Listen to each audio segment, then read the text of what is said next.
عمو يا حبيب عمو، ممكن بس اخد واحدة من دي؟ عايز وافل؟ عايز بقد ايه؟ هي بكام؟ القطعة ب5 والطبق ب20.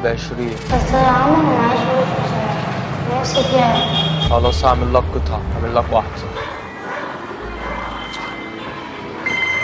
الو انا دكتور، انا دلوقتي بجمع فلوس العملية. طب ممكن تدخل العمليات وانا اتصرف فيها؟ طيب ماشي. ماشي. انت منين يا حبيبي؟ انا متجلة. بتعمل ايه هنا؟ هو انت تعبانة وبتعمل عملية؟ بجد؟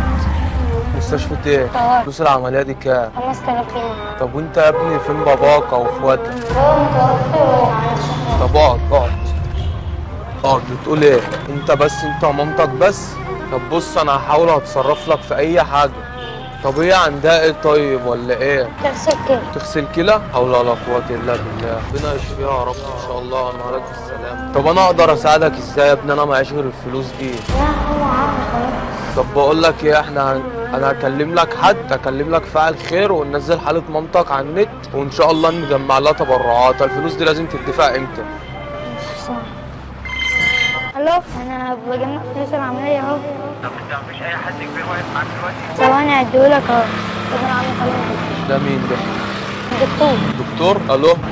عليكم السلام وبركاته. حضرتك اخواتك؟ لا انا مش اخويا، يعني زي قريبه كده.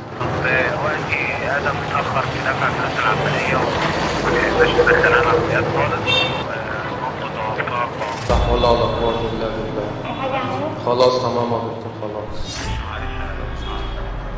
امسك كده يا حبيبي اقعد. انت دلوقتي يعني انت راجل كبير، يعني طفل حلو. بص اي حاجه في الدنيا دي بتاعت ربنا، اي حاجه في ايد ربنا، بقاء لله. مامتك توفاها الله. ما تعيطش احنا جنبك. ما بتعيط ليه؟ كلنا هنموت يا حبيبي. هي دلوقتي عند ربنا في مكان احسن. ما تخافش.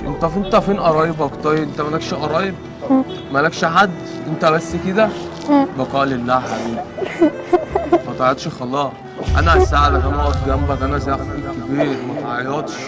ما تعيطش مفيش راجل بيعيط. ايه عند ربنا دلوقتي؟ عند بص اللي احسن من اي حد، كلنا نروح عند ربنا. انت دلوقتي هتكبر وبص وهتفرحها بيك وهتبقى حاجه كبيره وهي هتفرح بيك. هي شايفاك بس احنا مش شايفينك، وهي هتفرح بيك ان شاء الله لما تبقى حاجه كبيره وتشرفها. ما تعيطش.